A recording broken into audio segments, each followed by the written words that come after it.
Hello everyone, welcome to another video. We start this one off early, too bloody early, but there's still idiots on the road at that time in the morning.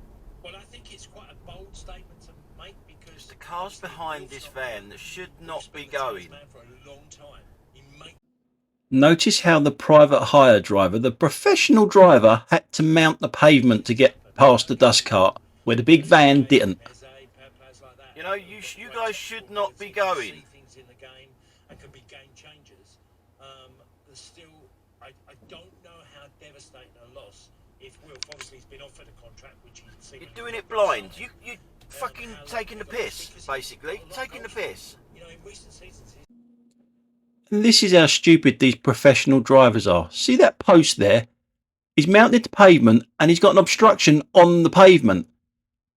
He didn't have to mount the pavement in the first place, but now you can't get down the drop curb because there's a post in the way. They really are from a different planet. Now this here is quite local to me, which is the only reason why I'm putting it on, but it is something that we see in London far too much now. Over to the left hand side there, you'll see the police have cornered off this road. So I normally go down that road in the mornings, and obviously I can't. Apparently someone was stabbed down there. But our mayor, a quality mayor, prefers to go on these pride marches and all that sort of stuff because he's up for re-election shortly. But never mind about the crime though, eh? Just try and get votes. And there's nothing wrong in going on a pride march if that's your sort of thing. But I would prefer him to look at crime rather than go on pride marches and stuff like that and make a big deal of it on his Twitter account and everything else. Just looking for votes. Sort the crime out first. And this sort of thing very rarely hits mainstream media. It's kept quiet, where him going on a pride march is all over the place, just trying to drum up votes. It's all wrong. It's all totally wrong. As you can probably guess, I'm not a Sadiq Khan fan. As a born and bred Londoner, I think he's done an amazing job of destroying this city. Political rant is over now though.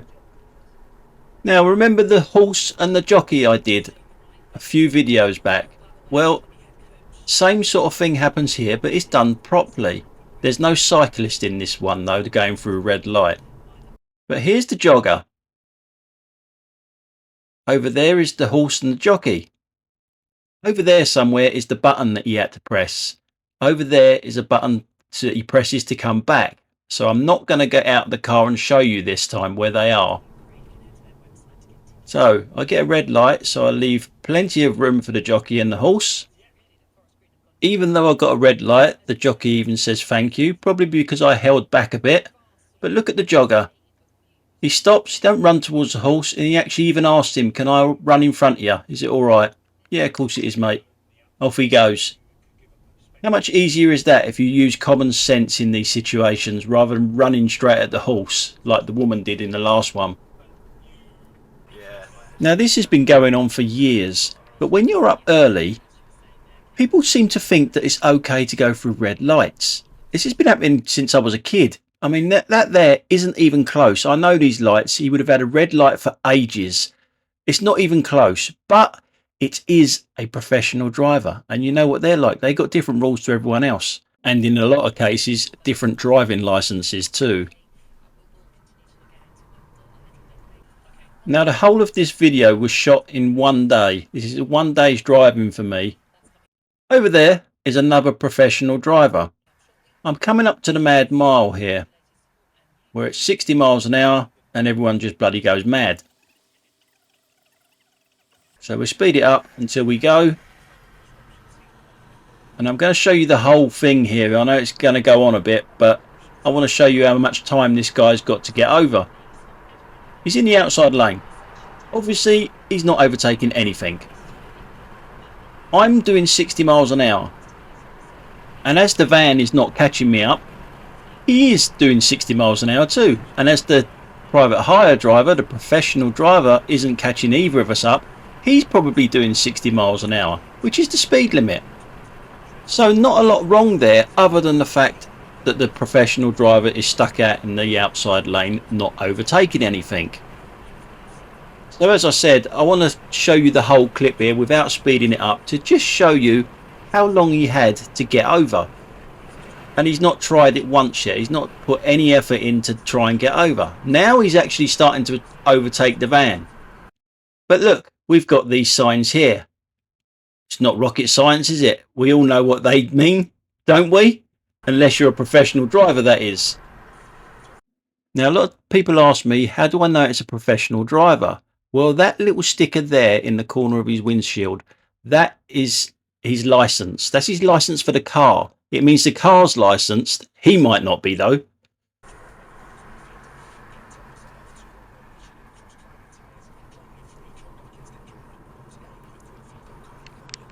So he sort of cuts across the van there. I know there was quite a bit of room there, but I'm sure the van got the ump with that, because you'll see later on. Now, he's looking all the time to get past me here. Whenever he can, he's looking all the time. I am doing the speed limit, by the way, which is 40 miles an hour. Now, he can get past me here, but he gets past me when there's markings for a speed camera on the floor. The speed camera is not there anymore, which he obviously don't know that, because he goes past me and then hits the brakes once he sees the markings on the floor. Now, I don't know whether the van thinks he's brake checking him and gets even more annoyed with him by getting really close to him now. Eventually, the professional driver moves over and gets out of the way. And they don't have any words that I could see anyway. But if you look further up in front now, the professional driver, why do they leave everything to the last second?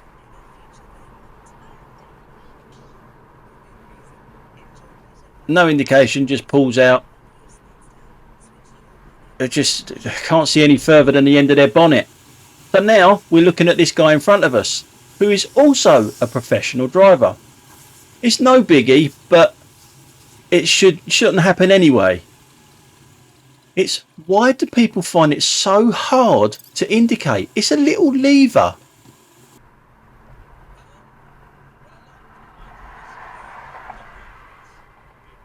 You're turning left. Just flick the switch, man. You're a professional. You do it for a living. Now in this clip I was actually put off a little bit because I've got a Audi coming towards me with its indicator on. So it put me off a little bit. But in this clip you don't have to be a professional driver to drive like a fucking idiot. You just have to have a phone with you. This clown here. So he's pulled out in front of me. He's gone across 2 lanes to get in front of me. And he's driving at silly miles an hour. You had a good look, didn't you? Speeded up towards... To do that. Quality. Quality. Good job, mate. Good job. Quality. Quality. Good job, mate. Good job. Phone in hand. There's his phone. See his phone? That didn't have an effect on the way he drove, did it? I mean, he's almost showing everyone that he's got on the phone. Look at him with it up in the air. Look, I've got a phone. Ooh. I mean, how stupid do you have to be? Anyone behind me? Look, I've got a phone. I've got a phone. Ooh, look, I've got a phone.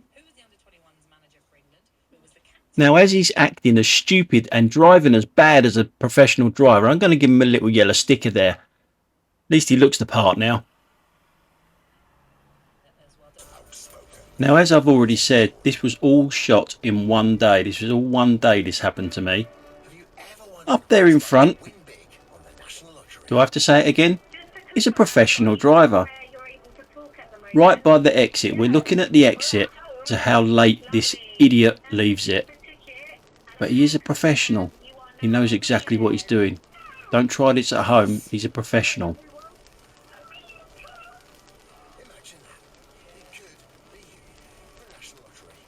There you go. Right across the solid lines and everything. Professional driver, my arse. Well, we got the little circle in the back there. They are just absolutely quality. A refreshing beer from the old. Right, in this clip we're looking at the guy behind me, directly behind me. He's not a professional driver, but maybe he should be. He's desperate to get in front of me. Believe it or not, we're coming to a roundabout and he wants to turn right. So what lane do you get in? The left lane? No, not really. You should be in the right lane if you're turning right at a roundabout. But he's that desperate to get in front of me. You'll see in a minute when we speed this up that he makes it very hard for me to actually stay in my correct lane. The lane that I want to be in. And as you see, there's only 2 lanes here still. Still 2 lanes, and he's making a third. Now he should be going straight on there. Instead he's turning right, and he's pushed me out by turning right. This goes into 2 lanes now. He's actually jumped across into another lane. You'll see it from the front in a minute, so it shows it a little bit better. Now he should be turning left where that red car's going, or going straight on by the side of the B&Q there. There is nothing saying that his lane goes right. That's the lane he's in, that lane there. But for some reason he's blocked me off and come in through there, which is my lane, and forced me into this lane, which I'm not in the wrong lane still. 2 lanes do go across. But it's aggressive driving just to get in front of me. And here he is a little bit further down the road. Let's see how good his driving is at a double mini roundabout here. What do you reckon? We can't really go over the top of that one. But he does that one. Now I was behind this guy for quite a while. And he just makes silly basic mistakes constantly throughout the whole journey. And a lot of them are done on purpose. That first one at the roundabout back there was done on purpose. Now, where's he going now? What? It's not one way, this street. Why is he pulling out so far? This is a 20-mile-an-hour speed limit. Look how fast this car comes towards us. In that tiny gap. That's not a very big gap there. Between that bell and end there, that's how much space is left. It's ridiculous. Not enough space there for me. And no reason for it. So we'll speed it up a little bit here just to show you the gap size when the car's in it. It just doesn't have to be that tight. There's no reason for it. So we'll move on a bit to his next mistake. So we've already seen that he doesn't care about road markings at all, or other drivers on the road, or the colour of traffic lights. I mean, that is clearly red.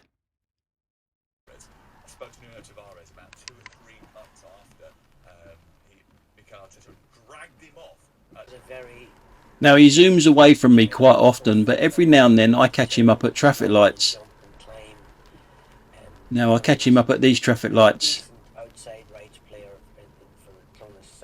And now he thinks he's a cyclist. That's a cycling box. How many mistakes is that? I'm not even counting with this one. So we'll speed it up to his next mistake. People will say it's a minor one, but it's still a mistake. As you can see, he's zoomed away from me again. Can't keep up with him.